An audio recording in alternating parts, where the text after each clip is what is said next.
Bon après-midi, mesdames, bon après-midi, messieurs. Toutes nos excuses pour l'énorme retard accusé ce matin dans l'entame de votre émission Tous Azimuts. Ben, nous sommes là et rien n'est perdu. On aura l'occasion encore cet après-midi de passer en revue l'actualité qui aura meublé cette semaine au Cameroun sur le plan bien sûr national et international. Entre la crise anglophone qui suscite encore moult réactions du côté du nord-ouest, du sud-ouest Cameroun, avec la présence en ce moment de la commission du multiculturalisme et du bilinguisme menée de main de maître par Peter Mafani Moussongué, qui essaie de trouver des solutions, et les nombreuses sorties des terroristes entre guillemets. De ce côté-là, on en parlera cet après-midi. Également, Eric Soussé qui prend le contrôle d'Election Cameroun et qui décide de faire le ménage. Que faut-il encore attendre de cet organe au Cameroun? Ce sera bien sûr la revue actu de cet après-midi. Anissé Ekane, au cœur d'un autre scandale au Manidem.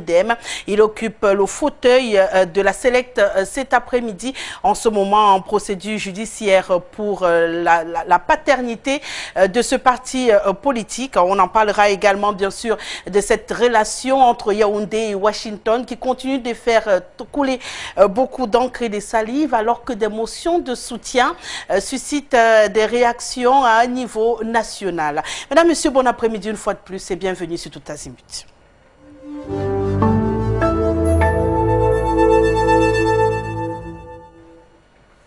Cette émission se voulant interactive, vous avez un code d'accès pour nous rejoindre. Le 6 99 13 50 75, c'est le numéro par lequel vous également, vous pouvez participer au débat. Et pour échanger cet après-midi sur ce plateau, j'ai le bonheur de l'accueillir une fois de plus sur ce plateau, une grande dame. Bien entendu, elle est députée RDPC au Cameroun. L'honorable Marlise Doualabel est en notre compagnie. Bienvenue, honorable. Merci de m'avoir conviée. Je suis très heureuse d'être sur ce plateau. Et bien sûr, à ma gauche, également, un avocat au barreau du Cameroun, conseiller municipal, un homme politique, acteur, bien sûr, politique au Cameroun. Maître Joseph Claude Biliga est en notre compagnie. Bienvenue, maître. Oh, merci de m'avoir invité. À mon extrême droite, j'ai le bonheur également de l'accueillir ce matin. Marcus Mandeki Mumbang. C'est vrai que ça fait très aristocrate. Il est bien sûr un militant de l'AFP. Très grand soutien en ce moment du candidat Keremouna. Je préfère le dire directement. Bienvenue, monsieur Marcus Mandeki. Bonjour, bon après-midi à vous et à vos nombreux téléspectateurs. Non, aristocrate, c'est un peu trop dit. Pour ceux qui me connaissent, savent très bien que je suis né à Bepanda, dans un ghetto. J'y ai grandi. Mais je sais bien m'accommoder à mon environnement. Je suis aujourd'hui à Kotor, mais je sais d'où je viens et je sais où je vais. C'est avec plaisir que je suis ici pour partager avec les autres panélistes et mener la compréhension de ceux qui vont nous regarder, les différentes thématiques qui vont nous être présentées. Oui, je soutiens effectivement le candidat Kéré Mouna parce que c'est celui qui incarne la rupture et l'alternative pour un système nouveau dans notre pays. Mais cela ne va pas sans dire que ceux qui prétendent aussi occuper ce fauteuil-là sont moins négligeables. Nous allons faire avec eux parce que chacun et chacune a sa petite contribution à apporter à l'édifice nouveau du Cameroun, comme on dit chez nous, pour une nouvelle république. Merci bien. À mon extrême gauche, le dernier invité, non des moindres, Emmanuel Kounié, fiscaliste, homme politique, militant du Social Democratic Front. Bienvenue, monsieur Emmanuel Kounié. Bonjour à vous et bonjour à tous vos millions de téléspectateurs. Je pense que nous allons pouvoir, n'est-ce pas, être à la mesure des attentes de vos téléspectateurs par rapport, n'est-ce pas, à l'actualité que nous allons pouvoir débattre. Et une fois de plus, je vous dis merci de m'avoir convié à cette réflexion. Voilà le décor planté, les panélistes dévoilés pour vous qui êtes à la maison sans transition. On va rentrer dans la première thématique de cet après-midi, les autorités camerounaises. Il faut dire que c'est plutôt l'ambassadeur des relations extérieures au Cameroun, le jeune Mbela Mbela, qui avait encore convoqué, on se rappelle, l'ambassadeur américain au Cameroun, Peter Henry Ballerin, où il a été passé, on dit souvent, au CRI pour découvrir, pour comprendre les raisons de cette sortie. Une sortie qui a créé beaucoup de réactions au Cameroun, même si par moments on a du mal à comprendre pour qu'il y a autant de mouvements honorables. Oui, c'est vrai que la majorité des Camerounais a été affectée par cette sortie. qu'on trouvait excessive et maladroite, parce qu'après un entretien en tête-à-tête avec un chef d'une grande république comme la nôtre, d'un grand État comme le nôtre, quand on sort de là, on est un peu dans l'obligation de la réserve. Ce n'est pas qu'on n'aimait pas son opinion, mais quand on émet son opinion, on fait attention aux différentes règles qui régissent la relation d'un ambassadeur dans un pays étranger. Et avant, si vous permettez, je voulais dire à mon jeune voisin, vous pouvez me rappeler, Marcus, que en fait l'aristocratie n'a pas vraiment à voir avec le lieu de la naissance. Parce qu'on peut être un prince déporté et naître donc dans un pays étranger, dans un ghetto de ce pays, mais cela ne vous enlève en rien le fait que vous ayez le sang bleu et l'éducation de la noblesse qui va avec. Bien entendu. On va se retourner vers M. Emmanuel Kounié. Hein. Vous également, vous avez apprécié cette sortie de l'ambassadeur américain. Oui, c'était une sortie que certaines personnes, il ne faut pas dire la majorité des Camerounais, que certaines personnes ont estimé très inopportune. Mais je crois que quand on est dans une situation difficile, délicate et confuse, il vaut mieux, par moment, dire les choses telles qu'elles sont. Et je crois que l'ambassadeur des États-Unis chez nous a pris la parole et a dit au président que compte tenu de son âge et puis de tout ce qu'il voit, il fallait qu'il, n'est-ce pas, envisage, qu'il pense à son avenir et que cela voudrait dire qu'il pense qu'il peut passer la main. Alors, les gens trouvent que le dire, c'est un scandale sans pareil. Peut-être l'a-t-il dit d'un certain ton, mais je crois que quand on regarde le fond, il n'y a pas, moi pour ma part, je crois que ce qui a été dit et nous devons plutôt prendre cela en compte parce que aujourd'hui, hier encore, on nous a dit qu'au niveau de l'ONU, l'ambassadrice des États-Unis à l'ONU a fustigé le Cameroun, a parlé du Cameroun en mal et puis a demandé un certain nombre de choses que nous demandons tous les jours, à savoir que les gens qui ont été arrêtés soient libérés, que la répression sanglante qui semble ciblée, et ça c'est eux qui le disent, au nord-ouest des anglophones s'arrête.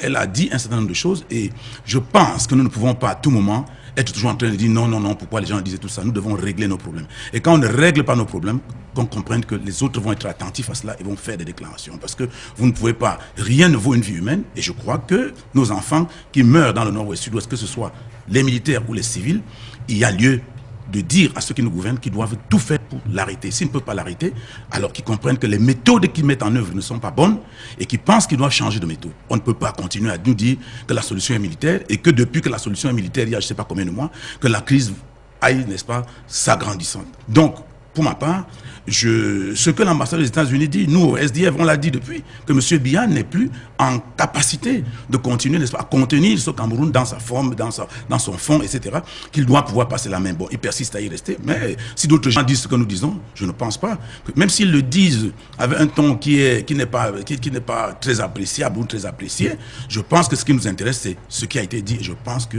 notre président de la République doit comprendre qu'il doit passer la main, 36 ans au pouvoir. Aujourd'hui, si les gens pratiquement qui sont presque en état de guerre ou presque en état de guerre, il faut comprendre que le Cameroun a besoin, n'est-ce pas, d'un autre leadership et d'une autre façon de faire. Monsieur Mandeki a écouté Monsieur Kounié. On ne pourrait pas parler d'ingérence, du fait que les États-Unis d'Amérique viennent dire au Cameroun ce qu'ils doivent faire. Ben, personnellement, je pense que l'ambassadeur a pris ses responsabilités.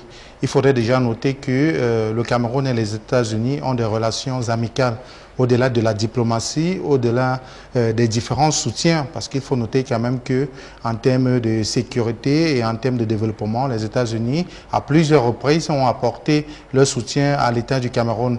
Et c'est dans ce sens-là que le président de la République, Paul Biya, a reçu l'ambassadeur en tant qu'ami pour pouvoir discuter d'un certain nombre de choses. Maintenant, on ne peut pas avec exactitude dire ce qui se sont dit, mais il faut noter quand même qu'il relève que l'ambassadeur a été un peu déçu sûrement de la réaction du président de la République suite à un conseil, parce que vous savez très bien qu'entre amis, on peut se donner des conseils, même les plus intimes. Donc, de toutes les façons, je suppose que c'est un conseil que l'ambassadeur des États-Unis a adressé à un de ses amis. Mais moi, je ne dirais pas comme l'ambassadeur que le président de la République est très âgé. Parce qu'il faudrait que les Camerounais comprennent qu'il n'existe point de guerre intergénérationnelle au Cameroun. Les jeunes ne devraient pas avoir des problèmes contre des personnes âgées. Idem, les personnes âgées ne devraient pas avoir peur de la jeunesse dynamique. Notre pays a besoin de tous pour faire du Cameroun une terre véritablement d'accueil. Ce que nous pouvons reprocher au président de la République, ce n'est pas son âge. Nous sommes d'ailleurs très heureux d'avoir quelqu'un comme lui qui a cet âge-là, parce que si vous avez la chance de rencontrer des personnes âgées, qu'elles soient hommes ou femmes, vous verrez que c'est des personnes sages, des personnes avec qui il fait bon vivre, il fait bien de pouvoir échanger, discuter et bénéficier d'un certain nombre de choses en termes d'expérience, en termes de connaissances. Mais le reproche que nous faisons au président de la République, c'est de manquer de vision politique. C'est de manquer de volonté politique à pouvoir apporter à ses compatriotes, qu'ils soient au Cameroun ou à l'étranger, un minimum en termes d'épanouissement. Le reproche que nous faisons au président de la République, c'est de ne pas pouvoir apporter au Cameroun, son pays. Alors nous imaginons encore un minimum en termes de développement. Développement, ce sont les infrastructures, c'est le minimum pour pouvoir avoir un bien-être local. Donc, je crois que nous sommes en synthèse avec l'ambassadeur qui indique ce que la majorité des Camerounais pensent, que le président de la République, après tant d'années au service de son pays, devrait penser se reposer, devrait penser, pas donner le pouvoir à un quelconque citoyen, mais devrait mettre des institutions, notamment ELECAM, on voit tout ce qui se passe avec ELECAM, mettre sur pied les conditions électorales acceptables, notamment avec la réforme du code électoral et organiser des élections libres et transparente. C'est ce que nous demandons au président de la République. Et nous espérons que pour une fois, il pourra écouter la majorité des Camerounais qui s'expriment quand on aura le procès du chef de l'État, vous aurez l'occasion de lui passer tous ces messages. Pour l'instant, on est en train de parler de diplomatie entre le Cameroun et les États-Unis d'Amérique. Maître Biliga, Monsieur Mandeki disait tout à l'heure que qu'entre amis, on peut se passer des conseils, mais est-ce que ça fait partie du rôle d'un ambassadeur, d'une diplomatie, que de rendre public des échanges qui ont été privés avec un chef de l'État? Ma réponse est non. Je crois que lorsque on est ambassadeur extraordinaire et plénipotentiaire auprès d'un pays, on doit pouvoir éviter de divulguer ce qu'on se dit avec le président de la République, surtout lorsque cela a un impact négatif sur le pays. Parce qu'il est évident que si cet ambassadeur avait dit que tout allait très bien, on n'aurait jamais créé d'ingérence, on n'aurait jamais parlé d'ingérence. On parle d'ingérence parce que ceux qui sont au pouvoir ont estimé qu'on a dit du mal du pays. C'est un peu comme nous sommes des êtres humains.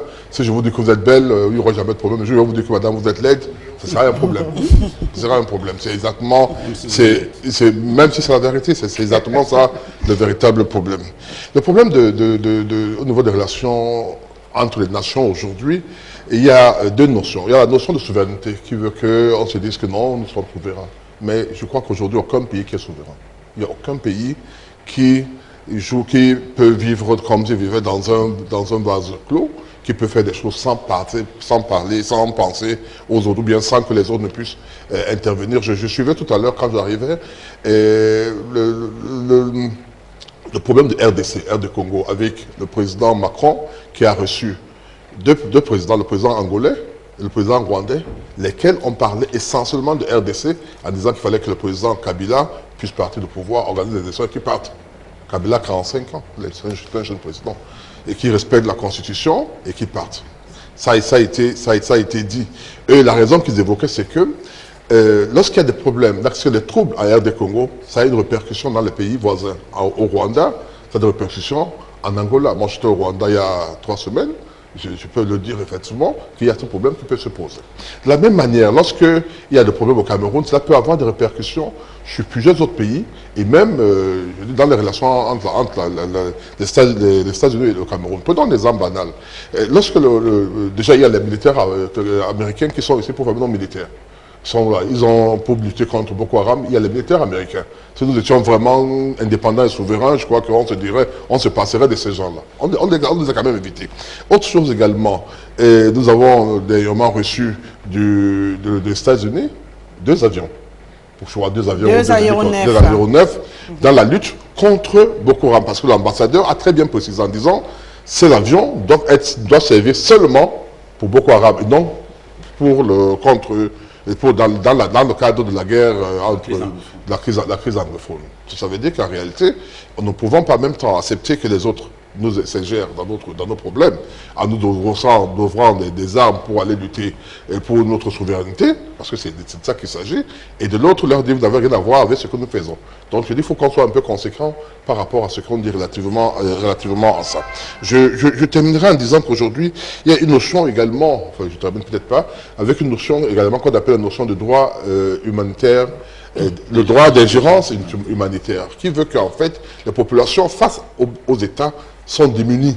L'État est fort, a des moyens légaux, la force légale qui permet de maintenir l'ordre ou bien d'en abuser même parfois, et la population n'a rien contre cet État, et il est donc tout à fait normal que lorsque certaines populations sont menacées, que les organisations internationales viennent en aide à ces populations contre les États tout puissant. Ce qu'on appelle le droit d'ingérence humanitaire qui est aujourd'hui reconnu et qui a permis qu'à un moment donné, on a mis en place ce qu'on a appelé la compétence universelle avec le magistrat Balthazar. Je voudrais dire cela pour terminer en disant que tout à l'heure on a parlé de l'ambassadeur des États-Unis, j'ai suivi son intervention relativement à la crise au Cameroun, et j'ai suivi notre intervention tout à l'heure quand j'arrivais, c'était une vidéo où on parle du président Aïdjo, qui à l'âge de 50 ans déjà pensé à partir.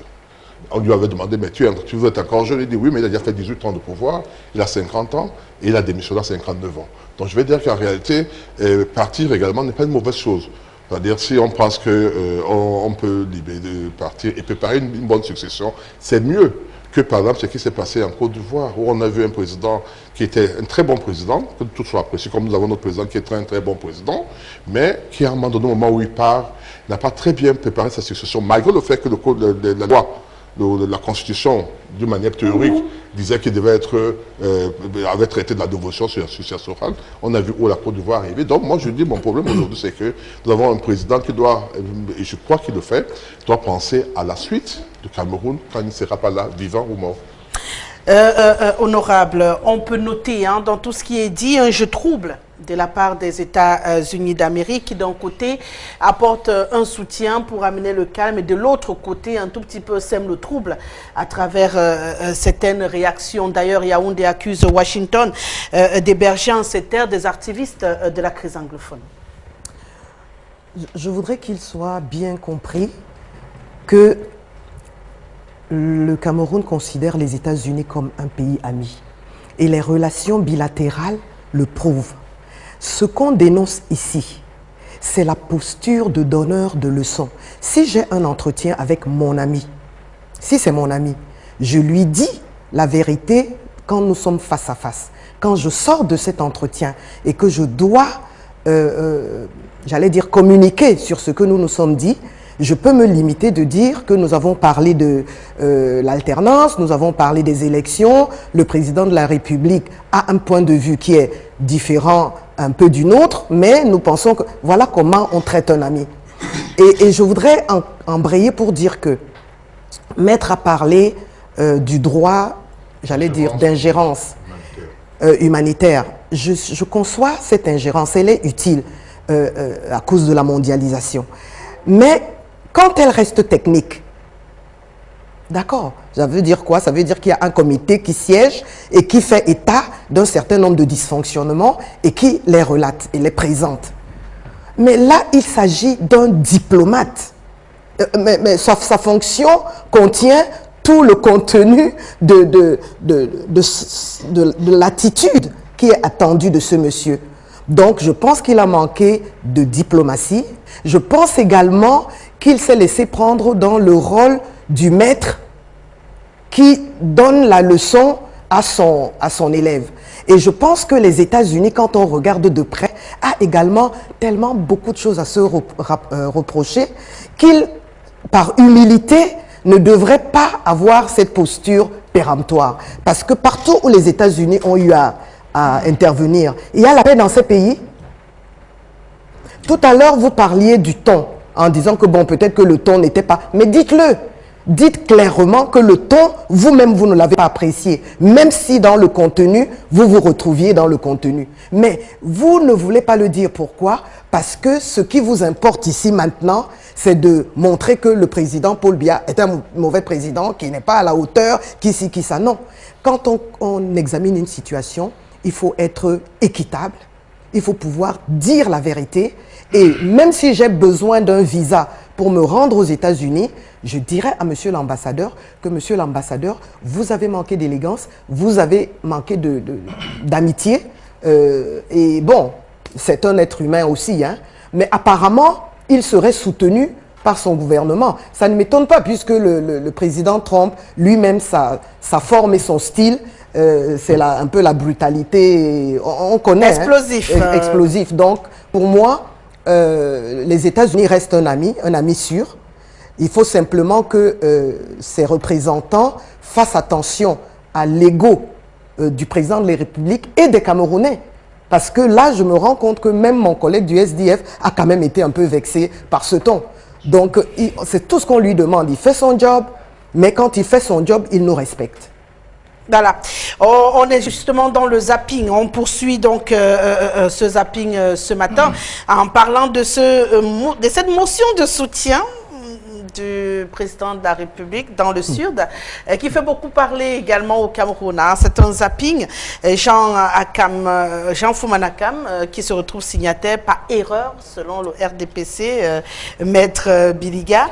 Jacques Famendongo, qui fait beaucoup parler de lui également. C'est vrai qu'il aurait pu être un bon candidat pour la Select cet après-midi, qui a publié une mise au point. Donc voilà une liste qui est publiée dans les colonnes de Cameroun Tribune et qui annonce une autre fois encore, une fois peut-être de plus, une motion de soutien qui appelle le président de la République à se représenter aux prochaines élections, sauf qu'à l'intérieur, on a le nom d'un membre du Conseil constitutionnel du Cameroun qui fait couler beaucoup d'encre et de salive, maître.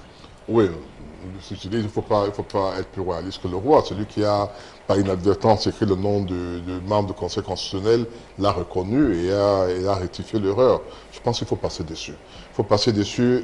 Ceux qui pensent qu'ils doivent soutenir le président de la République ont le droit de le dire. Il n'y a aucune honte à dire qu'on doit soutenir. Moi, je suis un soutien du président de la République. Je le dis sans honte. Ceux qui pensent que seulement aujourd'hui, compte tenu de l'évolution, surtout au niveau des droits, et de la législation en cours avec la mise en place du Conseil constitutionnel, il faut être de plus en plus très prudent. Parce que nos actes sont scrutés. Les actes posés par le président de la République, par le président de l'Assemblée nationale, par le président du Sénat, donc par même nos autorités, en plus du fait qu'il y a, les tribunaux administratifs qui sont en place, il y a également cette juridiction qui est là et il faut faire très attention. Et je pense que généralement dans un parti comme le RDPC, lorsqu'on met en place des commissions, lorsqu'il y a par exemple une réunion, il y a généralement une commission qui est chargée des motions. Donc cette commission, généralement, ne demande pas l'avis de tout le monde. Hein. Il faut être vrai. On s'est dit que ces gens sont avec nous. Donc, même d'une manière mécanique, on met leur nom, puisqu'on ne demande pas de signer quelque part pour pouvoir dire qu'on est d'accord. Mais on est d'accord parce qu'on est là, on vient à une réunion. On peut signer sur la liste de présence. Et si vous signez sur la liste de présence, on suppose que c'est là. Mais il peut arriver également qu'on utilise les vieux noms. C'est-à-dire qu'on a une liste des personnes qui sont de copier-coller. C'est ça le risque de copier-coller. Aujourd'hui, il faut faire très attention. Il faut savoir que les Camerounais sont éveillés. Ils regardent à chaque mot qui sort, chaque phrase. On essaie de le sculpter, on essaie de l'analyser et il faut plus commettre ces erreurs. Moi, je pense que le président, le responsable du RDPC, le professeur Jacques Famendongo a appris la leçon et que ça ne va plus arriver ni chez lui ni ailleurs. Mais Mandeki, monsieur Marcos Mandeki, ça jette quand même un peu l'opprobre sur la qualité des motions de soutien qui sont brandies à longueur de semaine au Cameroun. Au-delà des motions de soutien, je crois que Maître a relevé un certain nombre de manquements notoires qui peuvent quand même empiéter de manière très flagrante au bon fonctionnement de des institutions et même du pays de manière générale. Oui, il faudrait quand même qu'on apprenne à avoir la culture de l'effort parce que le copier-coller fait partie des méthodes de ceux qui sont un peu dans la paresse. Parce que nous savons qu'en politique surtout, tout est actif. Parce que vous avez des militants notamment qui étaient du RDPC dans le Sud il y a peut-être un an, qui ne le sont plus aujourd'hui. Vous aurez certains, qui sont morts aussi. Vous aurez certains, voilà, effectivement, qui sont décédés, ou alors d'autres qui, sur le plan Voilà, on parle donc de cette motion de soutien du Sud qui fait couler beaucoup d'encre et de salive. Hein. On s'interroge désormais sur la qualité de ces motions de soutien. Monsieur Kounié, qui coule un tout petit peu au Cameroun en ce moment. Oui, il faudrait que les gens comprennent que cette pratique-là est une pratique mauvaise. Je vais prendre un cas. Au Niger, par exemple, ces derniers temps, le président a arrêté les militants de son parti et les a mis en prison parce qu'ils avaient envoyé des motions de soutien pour lui demander, n'est-ce pas, de publier un troisième mandat. Ils ont été arrêtés, ils ont été jugés, ils ont été condamnés. Pour dire qu'on ne voudrait pas que des gens, n'est-ce pas, puissent provoquer ce genre de situation parce que ça va perturber l'ordre constitutionnel. Donc il faudrait qu'on mette un terme à ce genre de choses. Alors voilà un membre du Conseil constitutionnel qui est chargé d'arbitrer de manière neutre les élections, qui était un ancien, qui est militant du RDPC. Soi-disant, il n'est plus militant du RDPC. Mais ses camarades savent que c'est un militant, même si c'est une erreur. Ils se sont trompés. On a la femme Ndongo dit qu'ils se sont trompés parce que le nom est là. Mais eux, ils reconnaissent que c'est leur camarade. C'est leur camarade. Et en ce moment, donc, les camarades, dans une institution comme celle-là, qui est chargée d'arbitrer les élections, et c'est pour cela que nous disons que les conditions des élections ne sont pas réunies au Cameroun. Quel que soit ce qu'on va faire, si M. Biya est candidat aux élections, merci M. Kounié, merci de répondre aux questions pour qu'on puisse avancer. Sinon, on n'est pas prêt de sortir de l'auberge de cette émission et vous et moi, nous savons qu'on doit gérer avec beaucoup de parcimonie le temps qui nous est encore permis d'avoir. Honorable Jacques Famendongo qui fait une sortie pour dire que c'était Marie Foumanakam qu'on voulait écrire, mais après on a écrit Monsieur Foumanakam, un tout petit peu tiré quand même par les cheveux, cette histoire. Je pense que ce qu'il faut retenir, ce sont les excuses et la clarification. Je crois que c'est ce qu'il faut retenir de l'intervention de Monsieur le ministre Famendongo. Il y a eu certainement une erreur. L'erreur a suscité une suspicion et le RDPC a réagi en restituant la vérité, qui est que bon, c'était une erreur. Bon, nous considérons que c'est une erreur et que désormais, ceux qui sont en charge d'élaborer les documents dans notre parti vont être un peu plus vigilants. Moi, je pense que c'était une erreur parce que c'est tellement grossier que personne ne ferait une telle erreur. Mais est-ce qu'on ne va pas également s'interroger sur ceux qui sont censés signer les motions de soutien désormais pour appeler le chef d'État à se représenter? Parce qu'on risque d'avoir des noms qui sortiront de nulle part et même des décédés, pourquoi pas? Et non, oui, ça peut aussi se faire parce que je vois techniquement, ça peut se faire parce que quelquefois, ceux qui sont à la rédaction de ce type de documents ont déjà dans leur machine ou dans leur laptop un certain nombre d'éléments qui souvent subissent donc des modifications en fonction des événements, en fonction de l'environnement du moment. On peut donc très bien travailler sur un texte qui existe déjà et puis peut-être utiliser une liste statutaire des militants de ce département ou de cette région, et puis qui se trouve que après les nominations, ce nom-là qui ne devrait plus être là s'y retrouve. Ce que je veux dire clairement, c'est que on doit peut-être le toiletter un tout petit peu a été retenu parce qu'il remplissait les conditions pour accéder à ce niveau de responsabilité au Conseil constitutionnel. Une carrière de juriste validée et une carrière de haut commis de l'État. Maintenant, il se trouve qu'il avait un vécu politique.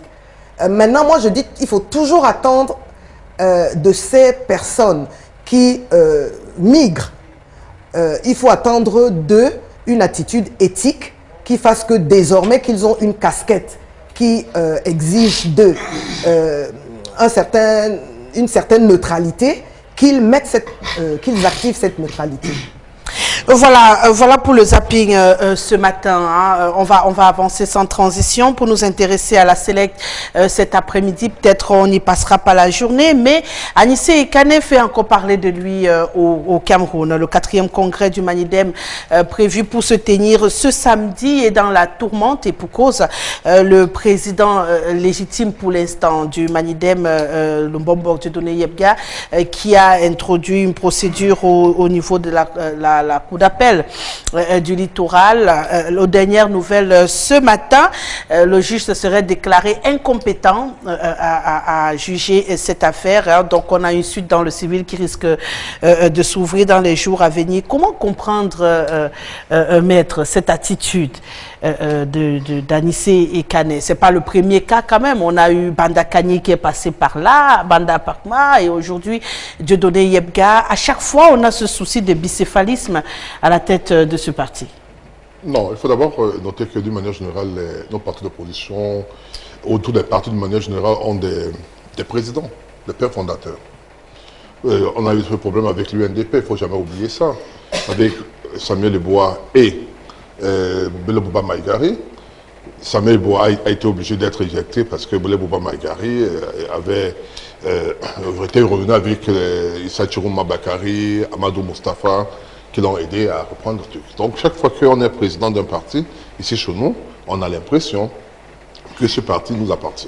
Dans le cas de Manidem, il se trouve que, en plus de ça, il y a quand même une maison qui est considérée comme le siège de Manidem et qui appartient pas au parti, qui appartient à une famille bien déterminée. Donc vous comprenez que ça devient très difficile que la personne qui, elle, a été à la base de la légalisation de ce mouvement, parce qu'initialement, je crois qu'il était UPCiste, de la mouvance UPCiste, il a été arrêté dans le cadre du vent de l'Est à l'époque, avec le multipartisme, avec beaucoup d'autres personnes, les Bouanga, les Yodo Black, etc., et Madame Ariette Ekwe. Et par la suite, compte tenu des difficultés qu'il y avait à obtenir plusieurs UPC, beaucoup de personnes ont voulu créer les UPC, donc ça n'a pas été possible. Il y avait une seule UPC qui a été légalisée, celle de Prince Dika Akwaya Bonabela et de Kodok. Les autres sont donc déportés. Et Kane a été ceux qui ont pensé, il était avec les autres d'ailleurs, pour créer le Manidem. Ouais. Pour reprendre un mot qui existait, qui était à l'époque Manifeste pour la démocratie, et il a transformé en mouvement africain pour la démocratie, etc. Donc je pense que on ne peut pas oublier, c'est un homme fort. Il faut utiliser le terme dans le Manidem, et il est difficile qu'on le mette de côté. Bon, c'est ce que je constate. Tous ceux qui se sont frottés à lui sont cassés là dans les dents. C'est d'autant plus qu'il a des lieutenants, parmi lesquels la plus forte, c'est sa sœur, qui, dès que vous vous attaquez au Manidem, vous insulte, vous mène une guerre. Moi, j'en ai été victime. J'en ai été victime, je sais de quoi je parle. Donc, je dis, c'est un peu ça. Mais c'est dommage. Tout à l'heure, on le disait en off, nos partis d'opposition sont des partis qui font exactement ce qu'ils reprochent au RDPC. C'est-à-dire, oui, peut-être certains, hein, on va me dire que l'AFP n'a pas été créé dans les mêmes circonstances. L'AFP, c'est une dissidence. C'est un parti qui part du SDF. Il ne faut pas oublier. Qui part du SDF, c'est une dissidence où il n'y a vraiment pas un père fondateur en tant que tel. Tel n'est pas le cas avec certains partis comme le SDF. C'est un parti comme le Manidem, où il y a quelqu'un qui est quand même un père fondateur. Même si on le met de côté, même si d'une manière pratique, il s'est dit qu'il n'est plus président, il a été candidat. C'est le seul candidat à la présidence même sur ce parti. Malgré le fait qu'il y avait un autre président à la tête du parti, ça veut dire qu'il a toujours été là. Je suis tenté, hein, M. Mandeki, d'utiliser l'expression « le voulant ne voulant pas voulant », qui est une expression très courante qu'on utilise pour dire « je ne veux pas être, quand je ne suis pas à la tête du Manidem, j'y suis pas ». Une danse Bafia qui sème quand même le trouble finalement à la tête de ce parti. Et pour information, le Manidem depuis un an a un siège au niveau de Bessengue à Douala, qui n'est plus le domicile de M. Anissé Kane. M. Mandeki. Bon, déjà, il faudrait déjà rendre hommage à Anissé Kane pour le combat mené depuis très longtemps, parce que certains vont croire que c'est aujourd'hui que les jeunes se découvrent un certain génie en matière d'engagement politique. Anissé Ekane, depuis très longtemps quand même, s'est jeté à l'eau et a mené des grands combats sur le plan social et sur le plan politique. Mais il faudrait noter que depuis quelques années déjà, l'eau est tellement montée au point où on a du mal à reconnaître celui-là pour qui on avait beaucoup de réserves, celui-là pour qui on rêvait pratiquement. Dans mon analyse des partis politiques, il faudrait noter que plusieurs partis politiques au Cameroun sont autogérés par le Sérail. C'est-à-dire qu'ils sont gouvernés, ils sont dictés par ceux des membres qui appartiennent au corps, au système en place aujourd'hui. Et le Manidem aujourd'hui est victime de cela.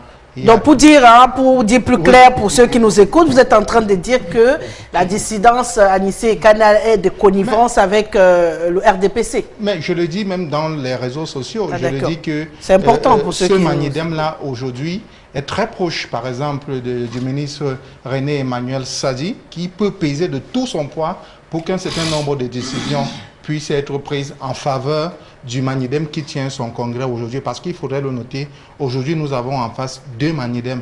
L'un qui est légitime, présidé bien évidemment par le président Dieudonné Yebga, vous l'avez dit tout à l'heure, qui a son siège à Bessenguer. Un autre qui est mené par Anissé Ekane, qui est celui de la dissidence. Maintenant, il faudrait noter quand même qu'il n'y a pas que des exemples aussi négatifs qu'on peut trouver dans des partis politiques. Bon, on ne parle pas de façon générale des partis politiques. Oui, bien permettez qu'on essaie de cadrer il faudrait quand même, parce qu'il ne faudrait pas que ceux qui nous voient, ceux qui nous regardent aujourd'hui aient l'impression que ce n'est que du mauvais dans les partis politiques. Il y a des partis politiques qui ont réussi à mener une certaine alternance à la tête de leur formation politique. Je vais prendre le cas, par exemple, de l'AFP, qui a été fondé, dont le premier président s'appelle Maïdadi Seydou, depuis 2003, qui a fait 4 ans, qui est parti et a laissé Maître Benamouna, qui lui a fait un mandat de 4 ans x 2, tel que prévu par le test, dans l'article 54, alinéa 1, où il est dit que le mandat à la présidence est de 4 ans, renouvelable une seule fois. Bon, il faudra passer voir aujourd'hui, on a Alice Sadi qui est là. Donc, il faudrait quand même... Oui, ce n'est pas que du mauvais dans les partis d'opposition. Il faudrait qu'on se reprenne et que nous essayons de revertir la casquette d'acteurs de changement que nous avons portée il y a quelques années de cela. Bon, sauf le seul petit détail, Maïdadi, lui, quittait l'AFP pour un autre parti politique au moment de son départ. Bon, maintenant, c'est juste pour information, hein, pour ceux qui nous regardent, il faut leur donner la bonne information. Monsieur Emmanuel Kounié, l'appréciation de cette situation? Oui, vous savez, pas d'intérêt, pas d'action. Hein. Quand les partis politiques, il y a les micro-partis, il y a des partis politiques où les gens ne font aucun combat parce qu'il y a rien à se mettre sous la dent. Il n'y a pas grand-chose. Oui, pas d'intérêt, pas d'action. Si vous avez un parti politique qui sait pertinemment que sur la scène politique, elle n'a pas pignon sur rue, c'est tout à fait normal qu'il y a 360 partis. Les autres partis ne font rien. Bon, si dans un parti comme le Manidem, les gens, il y a déjà ce problème, c'est parce que justement, le Manidem est en train d'avoir pignon sur rue. Mais ce qu'il faut noter ici, je voudrais le relever pour parler de l'attitude de M. Ekane Anissé, c'est que M. Ekane Anissé n'a pas raison. Il aurait fallu qu'il voit peut-être son organigramme quand il était encore président, qu'il crée une structure pour les fondateurs, parce qu'au SDF, nous avons les fonds d'IFADAS. Il y a une structure pour les fonds d'IFADAS. Ceux qui étaient là au moment de la création du parti, ou ceux qui sont venus après et qui ont travaillé de manière à ce qu'on considère qu'ils ont apporté une contribution qui peut permettre qu'on les classe au rang de ceux-là, ils ont une chambre dans laquelle on les met et leur point de vue peut être écouté. Mais tel que ça se présente là, ça sera une bagarre du genre UPC, puisque le Manidem c'est une excroissance de l'UPC, si j'ai bien compris, du genre UPC, et ça sera peut-être Manidem A, Manidem B, Manidem C, et on va se retrouver dans n'importe quoi. Moi je crois que Ekane Anissé n'a aucun intérêt à fragiliser son propre parti.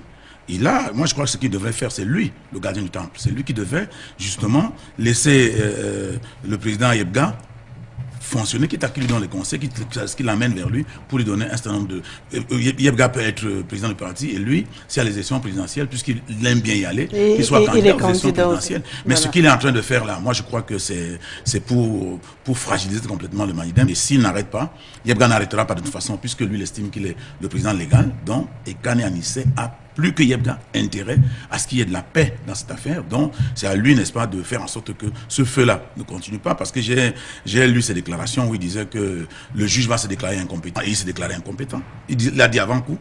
Il a dit le juge va se déclarer incompétent. Il s'est déclaré incompétent. Et il a dit c'est la chambre administrative qui doit statuer et ils vont chercher à aller à la chambre administrative. Pendant ce temps, il va tenir le congrès. Il va certainement désigner d'autres dirigeants. Ça va dynamiter, ça va fracturer, fragmenter, fractionner le Manidem, et puis le Manidem ne va pas marcher. Je crois qu'il a tout intérêt à rassembler tout le monde, n'est-ce pas, et parler en patriarche, et laisser ceux qui ont été élus diriger le parti, quitte à ce que lui, n'est-ce pas, ils aient des responsabilités de l'ombre. Honorable, on ne peut pas s'en aller sans noter ce rôle un tout petit peu trouble de l'administration au Cameroun dans cette affaire. À côté, on a un président légal qui pose une demande pour un congrès qui est rejeté sous raison de crainte de troubles publics. Mais à côté, on a une fraction, entre guillemets, dissidente qui pose la même demande pour le même congrès et qui reçoit accord pour tenir ce congrès dans le même lieu et le même jour. Un tout petit peu pour entrer dans la logique de la légalité, ça pose un problème. Est-ce que, comme il le disait tout à l'heure Mondeki, l'administration n'est pas un tout petit peu de connivence avec Anissé et Canet dans tout ce qui se passe? Est-ce qu'il n'y a pas le grain de sel RDPC qui saupoudre un tout petit peu la bataille au sein du Manidem? On peut se poser la question. RDPC, c'est mon parti. Justement. L'administration, c'est des personnes qui sont payées pour remplir un certain nombre de fonctions. Des militants. Ok. Pas forcément des militants. Il y a beaucoup de fonctionnaires qui ne sont pas militants du RDPC. Ils sont militants du SDF, de l'UNDP, etc. Alors, moi, ce qui m'interpelle ici, c'est finalement l'ego qui gouverne les hommes politiques. Et cela m'amène à donner raison. Ce que j'ai eu à combattre, à un moment donné, le RDPC a commencé à faire des primaires. Et ça a créé tellement de problèmes, tellement de fractures, tellement de plaies, tellement de blessures, que la haute hiérarchie est un peu revenue sur les investitures. Mais j'ai l'impression que c'est une sage décision. Alors que ça m'avait fait mal, hein, parce que moi je me considère parmi les forts qui peuvent gagner sur le terrain. Mais une blessure au lendemain d'une élection fait tellement mal que les partisans qui ont été avec vous ne sont plus jamais avec l'autre.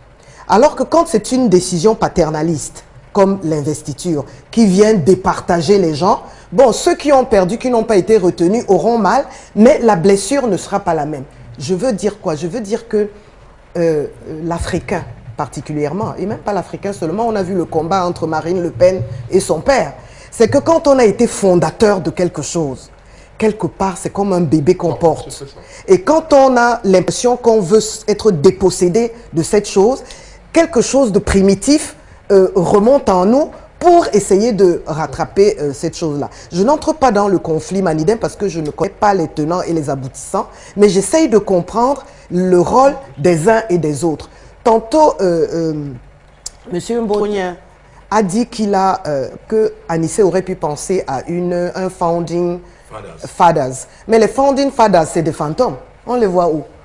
Anissé, c'est un acteur qui veut être visible, qui veut qu'on sente qu'il influence les choses et tout. Tu le mets dans une malle, tu fermes. Parce qu'il est founding fathers. Ça va pas aller. Il veut continuer à exister. Donc moi, je me dis que la solution ici, si le Manidem veut garder son unicité, parce qu'ils n'ont pas intérêt à se laisser fragiliser comme ça, c'est qu'ils reviennent ensemble et qu'ils revoient comment ils peuvent, j'allais dire, recoudre tout ça. Parce que moi, je ne vois pas deux Manidem. Ça va servir à quoi? Ça les fragilise, ils vont être ridicules, ça me fait vraiment mal.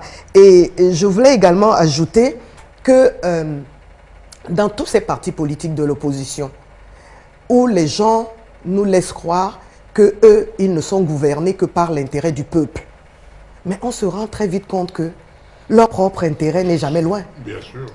Il n'est jamais loin. Ça prie même de loin. Et donc, finalement, il faut que nous soyons tous humbles.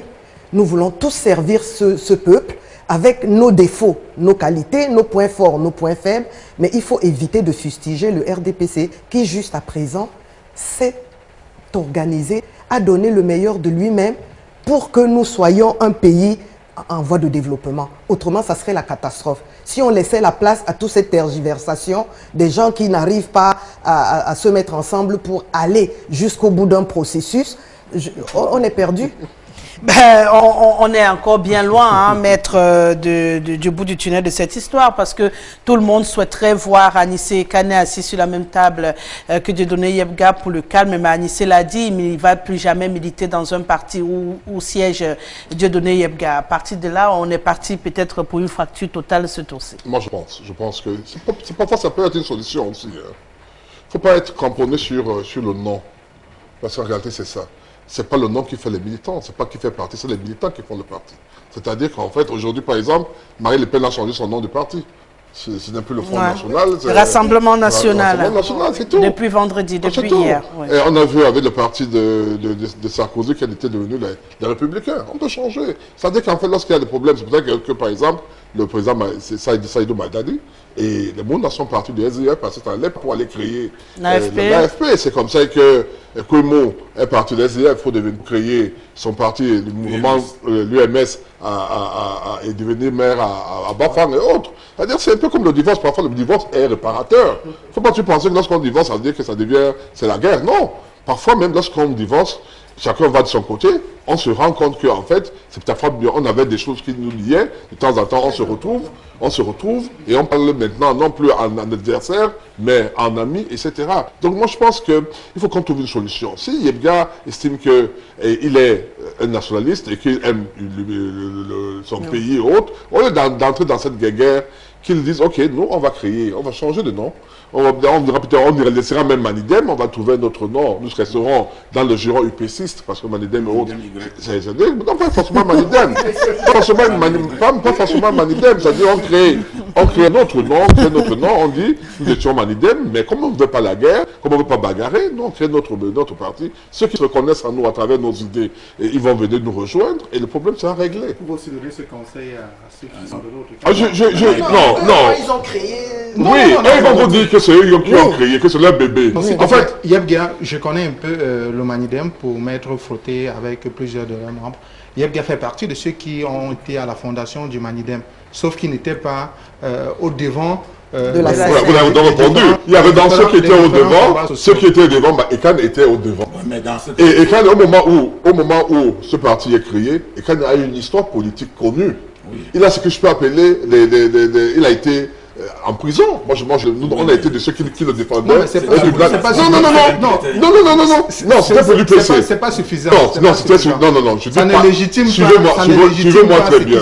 Je ne légitime absolument rien. Est-ce qu'il a eu un parcours politique connu? Il a eu un parcours politique connu avant Yebga. Il ne faut pas le nier. Yebga était militant, c'est vrai, mais... Alors maintenant, lui, il considère, sa sœur et d'autres, les Kétiabngal et autres, les Denis Kouembo, que c'est eux, leur affaire, qu'on leur laisse. Et Yebga va donner un autre nom au mouvement qui hier s'appelait Manidem. Il va obtenir il va faire une déclaration, il va obtenir une autorisation. Et il va créer ça. Surtout que Yebga est un bombok. Donc une seule nuit lui suffit pour trouver un nom. Il appelle les ancêtres, il leur dit quel est le meilleur nom. Les problèmes qui ont eu lieu dans les autres partis ont été réglés comment? Dans tous les partis, dans le SDF. On prend peut-être également la réaction. Ce que je veux dire, c'est que la fracture est très forte. Lorsque j'écoute, lorsque je lis ceux qui sont proches d'Anissé Kane, et lorsque je lis ceux qui sont aussi proches du président Yebga, la fracture est tellement forte et je suis pessimiste quant à une union des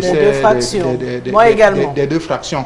Mais maintenant, je ne peux pas donner le conseil que Maître Bihiga donne au président Yebga, parce que c'est lui en fait qui est dans la légalité. Vous ne pouvez pas venir dire, vous ne pouvez pas dire à un voleur qui vient vous agresser dans votre maison, oui vraiment tu es très fort, ok, prends ma maison et vas-y. Nous sommes quand même dans un pays de droit. même si nous pensons que la justice aujourd'hui, qu'on le veuille ou pas, ça va faire du mal à certains magistrats, mais du fond de leur cœur, ils reconnaîtront que la justice au Cameroun est instrumentalisée par le pouvoir exécutif. Par le pouvoir exécutif. Mais ça, vous le savez mieux. Je parlais pas la justice. Ce que je dis, Marcus, nous sommes des Bantous. Il y a un proverbe Bantou qui dit que lorsqu'un fou te prend tes habits pendant que tu te laves, tu fais quoi? Tu ne suis pas. Ah, mais c'est très facile. Alors non, la même comparaison. Non, ce que je veux comprendre, c'est ceci. Et les doigts là disent que Mouanebo Batanga, Asibo et Dina. Anissa Ikane a créé quelque chose. Oui. Yebga était militant. Maintenant, il y a un problème. Moi, je pense qu'un nom, comme disait Maître, c'est pas ça qui fait la force d'un parti. C'est les idées, c'est les personnes. Honorable, nous sommes dans un pays de droit. Nous avons une justice à qui nous faisons confiance de manière superficielle, acceptant. Permettons que ce soit Anissé, que ce soit le président Yebga, qu'ils se rendent dans nos juridictions et que chacun défende son droit. Et que la justice dise... d'accord, c'est que la justice nous sommes en année électorale. Nous sommes en année électorale. Le Cameroun ne va pas s'arrêter après les élections. Après les élections, nous sommes en année électorale. Si le problème de Manidem n'est pas réglé avant les élections, on aura les UPCK, UPCN, comme on a eu le nom, on aura le Manidem, je sais pas quoi, le Manidem, Y. Est-ce que c'est ça que nous voulons aujourd'hui? La vie d'un parti politique ne se limite pas à une seule élection. Certes, nous sommes en 2018, mais après 2018, nous aurons des années où chaque mouvement politique pourra s'émouvoir sur le terrain, pourra peut-être dans les années à venir se positionner sur les différentes échéances électorales. Moi, je dis, nous avons une justice au Cameroun et je suppose que nous sommes dans un état de droit. Il revient soit aux belligérants, c'est-à-dire le clan Anissé et le clan Yebga, de se retrouver devant les juridictions et que chacun défende les arguments qui lui sont propres. Mais de là à penser que le président Yebga, vous l'avez dit, qui a la légalité, puisse résigner de sa position de leader pour pouvoir donner aux gens qui n'ont pas de légitimité. Les gens qui abandonnent pas de légitimité. Les gens abandonnent parfois parce qu'ils estiment qu'ils ne veulent pas la guerre, ils veulent la paix. Mais sinon, personne ne se battrait finalement pour ce qui lui reviendrait. Marcus, je pense qu'à un moment donné, notre ancestralité nous donne aussi des leçons. Le droit existe, certes, mais ce qu'on nous apprend aussi en tant qu'Africains, c'est qu'une palabre vaut mieux qu'un procès. Très d'accord avec vous. Et je pense que là où ils sont, ils n'ont pas intérêt à aller s'étaler dans des procès qui n'en finiront pas. Ils peuvent, mais ils peuvent arrêter. Ils peuvent arrêter et se dire que bon, ok, comme nous n'arrivons plus à nous entendre, nous allons nous séparer et nous allons créer un autre parti politique. Et ce parti politique, qui va aller créer le prochain parti? Là est la question, puisque en même temps, pour l'instant, il a raison aussi, Yebga étant légalement le véritable président, peut-être une suggestion, ils auraient pu attendre la fin du mandat et ne pas renouveler ce que je voudrais dire par rapport à cette affaire, c'est que son mandat, par exemple. Ils sont allés devant la justice. Oui. L'expérience du passé, la jurisprudence nous enseigne que quand la justice a ce genre de problème, c'est le conspiratisme. On va arriver fatalement à UPC Ekane, UPC Yebga. Si c'est devant la justice, c'est à ça qu'on va arriver. Ils ont tout intérêt à s'asseoir autour d'une table. S'ils ne peuvent pas s'asseoir autour d'une table, personne des deux ne va laisser le logo de Manidem, parce que c'est le sigle, c'est ce logo qu'on vend. Il y a des gens qui, quand ils entendent le mot Manidem, c'est ça qui est important. Et les gens voteront parce que ça s'appelle Manidem. Je connais des gens en ville qui votent, des mamans qui votent pour le SDF. Ils n'ont pas besoin de savoir qui est candidat du SDF. Dès qu'ils voient le logo de SDF, ils votent le SDF. Donc, le logo Manidem est important pour les deux. Donc, quand ils vont aller devant la justice, compte tenu également de ce qui s'est passé avec l'UPCK, l'UPCH, l'UPC, le machin, on va arriver fatalement à deux Manidem. Et je ne sais pas si ça les arrange. Et après coup, ils verront, quand ils vont se rendre compte qu'ils ont émetté leur parti et que personne d'eux n'a rien eu, je crois qu'ils vont se raviser. Donc, moi, je crois que pour le moment, personne d'eux, ils sont dans deux positions radicalement opposées. Et je ne vois pas qui peut baisser les chines parce que Yebga est en train de revendiquer la légalité et pendant que Ekane est en train de revendiquer la paternité et même une certaine légitimité. L'ancestralité. Bien compliquée cette situation. De toutes les façons, les rebondissements, on pourra les vivre dans tous les arrêts informations sur la télévision du monde. Mais nous, on va prendre une transition pour rentrer dans le secteur revue actu.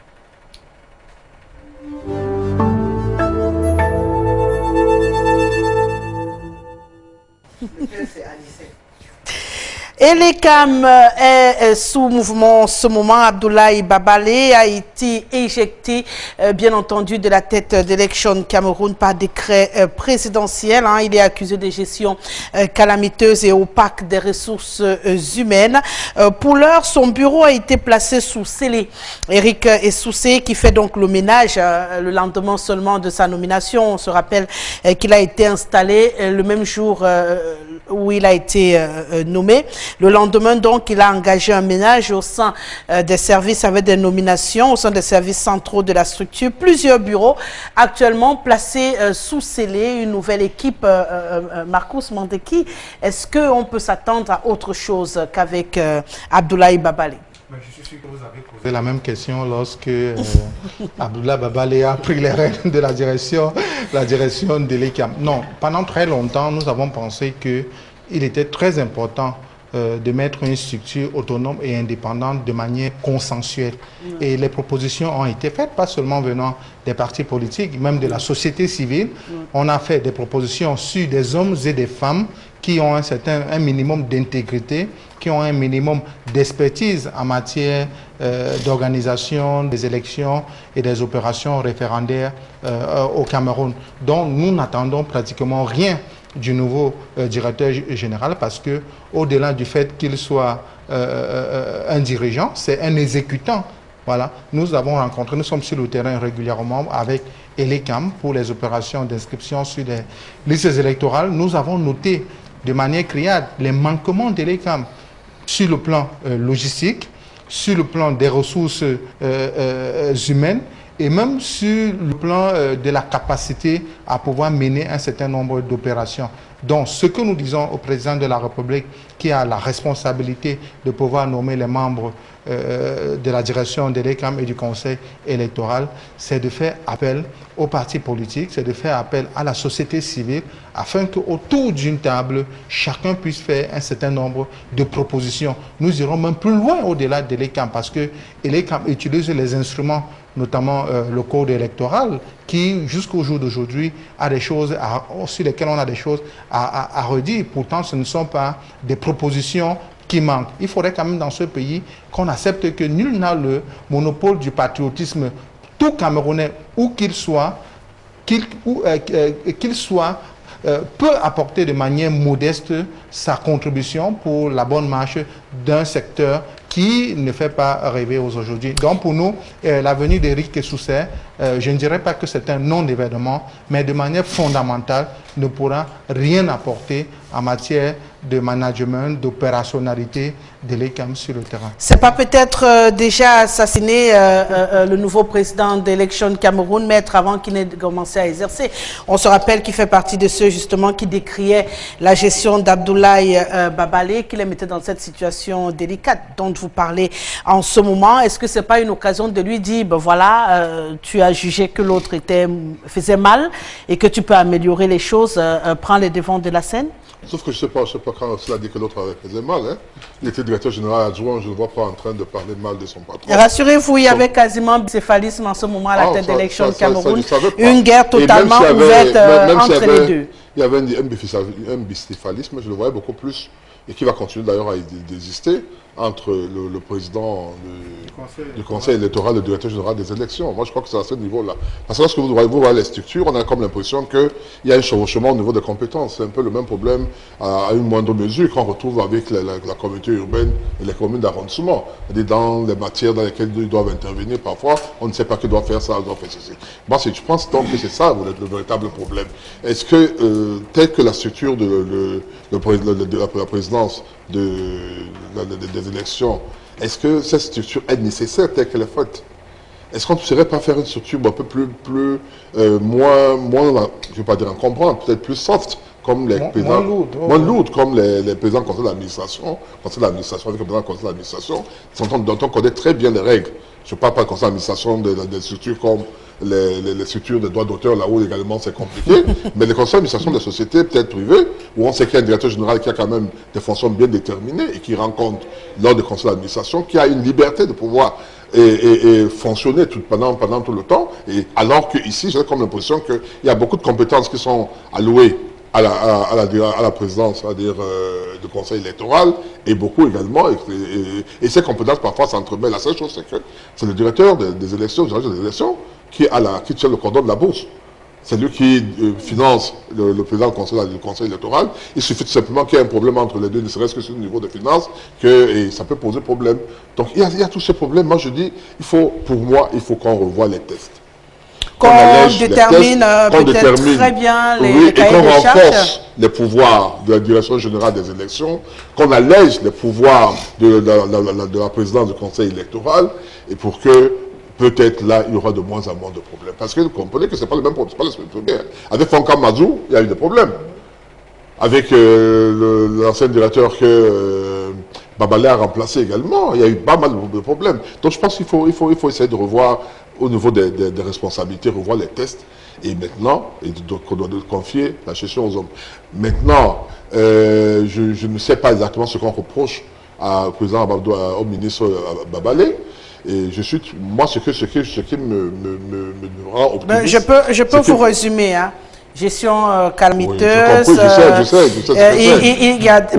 Ça dépend de ce qu'on met dedans dans le cadre de gestion calamiteuse. Je peux encore aller en profondeur. Tu sais qu'il y a eu des arriérés de salaire. Il gérait l'argent, il était devenu le financier, en même temps l'administratif, en même temps.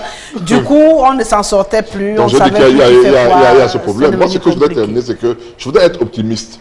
Parce que nous avons Éric Essoussé, qui a quand même été d'abord au niveau du ministère de l'administration territoriale, qui avait occupé un poste assez important, je crois, de directeur politique, de l'affaire politique et de ce genre, qui a été directeur général adjoint pendant plusieurs années, donc je crois depuis la création de cette structure, donc il connaît mieux la maison que quiconque. Et en prenant donc avantage des reproches qu'on a pu faire aux autres, et plus particulièrement à son supérieur hiérarchique, son prédécesseur immédiat, je pense qu'il va essayer d'améliorer les choses pour qu'on n'ait plus ce problème qu'on voit. Ça fait mal que dans l'année électorale où nous avons au moins 2 ou 3 grandes, 3 ou 4 même, puisqu'il y a la présidentielle qui est sûre, il y a les municipales, il y a les législatives et peut-être les régionales. Donc il faut bien que cette structure nous confirme ou bien nous permet d'être sereins en nous disant qu'il n'y a pas de problème, ils vont bien gérer les élections et que les résultats qui vont sortir de ces élections seront acceptés par tout le monde. Oui, moi je connais Éric Essoussé. Ouais. J'ai été recruté avec lui le même jour, février 83. Nous avons travaillé au MINAT. C'est intéressant d'avoir... Donc